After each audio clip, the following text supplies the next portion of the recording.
जनस्वराज का जो 3 साल का पद यात्रा है, बिहार विधानसभा चुनाव में ये किस प्रकार रंग लाएगी? मैं 243 सीट पर चुनाव लड़ूंगा कि हमें कुर्सी पर बने रहने दीजिए, बाकी आप जो कीजिए। वो जदयू के आदमी पकड़ा है शराब पी के, पदाधिकारी पकड़ा रहे हैं रिश्वत लेते हुए, से लेके डीआई चौक देखेंगे जो इंटर पास ग्रेजुएट है उसके यहाँ विद्यार्थियों का भीड़ लगा हुआ है। तो बिहार के एवरेज लोग 98 रुपया रोज़ कमा पाते हैं क्या। और राजद के जो गठबंधन की बात होती है, ये दोनों कहते हैं माँ बहन योजना, 2500 रुपया महीने देंगे। 6000 हमारे यहाँ महिलाएं हैं, 6000 गुना 2500 हो जाए 6 करोड़। हाँ 6 करोड़, 6 करोड़ महिलाएं हैं, 6 करोड़ गुना 2500 कर लीजिए तो 1.5 लाख करोड़ हो जाए। जो बिहार का बजट कितना है? 1 लाख करोड़। तो फिर ये कहाँ से देंगे? ये तो जुमला है ना, लोगों को फिर वो जुमलाबाजी में फंसाने का काम चल रहा है। इससे पहले ये कहाँ गए थे? आज ये लोग पदयात्रा कर रहे हैं। प्रशांत जी 3 साल से एक एक गांव में 5400 गांव में गए हैं अभी तक, और पदयात्रा करके लोगों को इस बदहाली से निकलने की बात को बताते हैं। जहाँ तक कि हमारी पार्टी वोट तक नहीं मांगती है, मैं बदहाली की बात करता हूँ। तो सिर्फ मंदिर से कहने से नहीं हो जाएगा, मस्जिद कहने से नहीं हो जाएगा, हिंदू मुसलमान करने से नहीं होगा, अगड़ा पिछड़ा करने से नहीं होगा, दलित महादलित करने से नहीं होगा, हरिजन आदिवासी करने से नहीं होगा। कि समुचित रोजी रोजगार की बात होनी चाहिए, गुणवत्तापूर्ण शिक्षा होनी चाहिए। शिक्षा कैसे होगा? आज हमारा 1 से 5 क्लास का बच्चा खिचड़ी खा के आता है, उस खिचड़ी से कैसे आप अंदाज कर सकते हैं कि कुछ कर लेगा?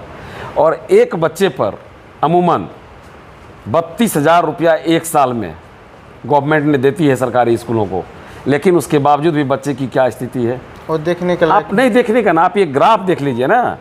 2 करोड़ 10 लाख बच्चा नया एडमिशन लिया था वर्ष 2023 में, वो 24 में घट के 2 करोड़ हो गया, अभी 25 में 1 करोड़ 90 लाख हो गया।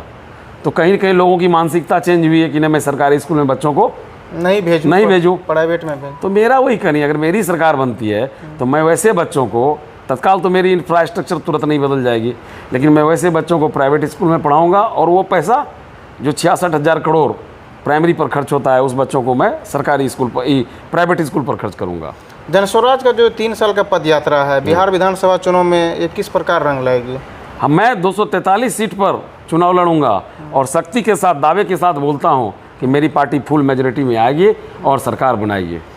ये जो प्रशांत किशोर जी है, जो जनस्वराज के ये संस्थापक है, और ये जो हैं अभी तक किसी भी विधानसभा सीट का प्रत्याशी को घोषित नहीं किया, तो लोगों के मन में कैसे विश्वास होगा जो हमारे विधानसभा क्षेत्र के ये प्रत्याशी है, और हम अपना दुख सुख जो अभी है तो उनको पास शेयर करें? मैं बता रहा हूं, हमारे यहाँ 18,000 प्रत्याशी कुल बिहार से एप्लीकेशन किया है, जिस पर उनकी दक्षता की काम हो रही है।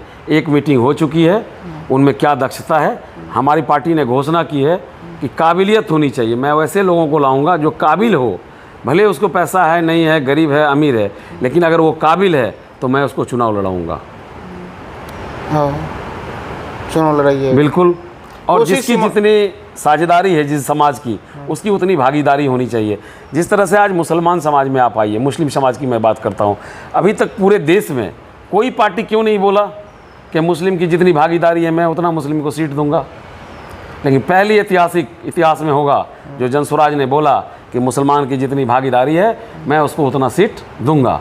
अगर है कोई भी आज national party, Bharatiya Janata party हो, जदयू हो, कांग्रेस हो, राजद हो, कोई अपने बूते पर 243 सीट पर चुनाव लड़के दिखा दे, कोई नहीं लड़ सकता। कोई नहीं लड़ सकता है।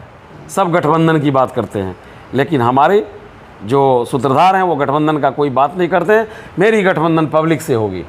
क्या लगता है इस बार जो 243 सीट में चुनाव लड़िएगा तो 50% भी आप लोग? मैं 2/3 बहुमत लेके हमारी आएगा, 50% की बात कर रहे हैं ना। लोगों में एक ऐसा आ गया है कि जब प्रशांत जी अब सभा कर रहे हैं, छोटा सभा, तो कुर्सी खाली नहीं, कुर्सी भरी रहती है, और बगल में लोग को खड़ा होना पड़ता है, जगह नहीं रहता है, जबकि 3-3 घंटा कार्यक्रम विलम्ब से होता है। अभी आप झंझारपुर का कार्यक्रम देखें, मुजफ्फरपुर का कार्यक्रम देखें, सिवान का कार्यक्रम देखें। मैं वैसी सरकार को क्या बताऊँगा जिस जेपी के अनुयायी हमारे माननीय ये जदयू वाले थे, नीतीश जी, उस जेपी की बिजली कटी हुई थी गांव में। हमारे जब वहाँ सूत्रधार गए तो उन्होंने देखा कि बिजली कटी हुई है सालों भर से, जैसे ही गए सुबह बिजली लग गया। जिसका हम अनुयायी हैं, जब हम उनकी बात को नहीं रख पा रहे हैं, उनके घर की बिजली को 1 साल से कटा हुआ था, वो नहीं सुन पा रहे हैं, तो आप सरकार पब्लिक की क्या काम करेगी? आज भ्रष्टाचार की बात कर लें तो वो पूरे व्याप्त है, वो प्रखंड स्तर नहीं, राज्य स्तर का कोई भी चीज़ ऐसा नहीं बचा है जो भ्रष्टाचार में व्याप्त नहीं है। अभी आपने देखा जिसमें करोड़ों रुपया महीना आता है विश्वविद्यालय में, अभी उन्होंने कुछ विद्यार्थी का रिजल्ट दिया, फिर उस विद्यार्थी को पेंडिंग कर दिया। तो ये कैसा स्थिति है। आज आप देख रहे हैं कि पीएचडी किए हुए एक दिन बच्चा नीचे खिचड़ी खाता है और विश्वविद्यालय में डिग्री लेने जाता है। डिग्री इसलिए लेने जाता है, एक दिन एडमिशन करने जाता है, दूसरे दिन वो फिर रिजल्ट लेने जाता है, पास करने के बाद पढ़ाई करने नहीं जाता है। पीएचडी का करके प्रोफेसर जिसकी 1.5 लाख सैलरी है, वहाँ विद्यार्थी नहीं पढ़ते हैं। लेकिन आप थाना चौक से लेके डीआई चौक देखेंगे, जो इंटर पास ग्रेजुएट है उसके यहाँ विद्यार्थियों का भीड़ लगा हुआ है। पलायन को कैसे रोकिएगा? पलायन को रोकेंगे, अब जिस तरह मैं मनरेगा की बात करता हूँ, 50,000 52,000 करोड़ मनरेगा पर मिलता है। तो मनरेगा पर मिलता है तो उसको 100 दिन की रोज़गार की गारंटी है, लेकिन वो रोज़गार क्या काम तो करता नहीं है, काम तो जेसीबी से कर लिया जाता है, खाना पूर्ति की जाती है। तो वो मनरेगा का पैसा को हम किसानों को ट्रांसफ़र करेंगे और किसान उस लेबर से अच्छे से काम कराएंगे। तो अच्छे से काम कराएंगे, उन्नत फसल उपजाएंगे। हमें वो ट्रेन चाहिए जो कि हमारी सब्जियां ग्रीन उपजे और वो गुजरात में जाके बिके। मैं वो दिन देखना चाहता हूँ, ना कि मेरा श्रमिक गुजरात जाए। मेरा विजन है कि हमारे यहाँ वैसा प्रोडक्ट तैयार हो सब्जी का और गुजरात में बिके, विदेशों में बिके। श्रमिक ट्रेन नहीं चल के वो एसी वाली ट्रेन चले जो कि हमारे उस सामान को वहाँ पहुँचाए। मैं वो दिन देखना चाहता हूँ जब गुजरात के लोग, जब हरियाणा के लोग, जब पंजाब के लोग आके हमारे यहाँ नौकरी करेंगे, बिहार आएंगे, तब हम समझेंगे कि हमारा बिहार समृद्ध हुआ, विकसित हो रहा है, विकसित हुआ। आज बिहारी लद के जा रहे हैं, घर में आने वाला फेस्टिवल रहता है तो भी बिहारी लद के ट्रेन से अन्य राज्य की ओर प्रस्थान करते हैं। ये कितनी बड़ी शर्मनाक बात है। और जब घर में छठ में, दिवाली में घर आने का रहता है तो अपने मालिक से कहते हैं, नौजवान जो अभी जस्ट शादी किए हैं वो भी जाते हैं कि मुझे जाना है परिवार के यहाँ, तो वो उसके मालिक कहता है नहीं जाने मिलेगा।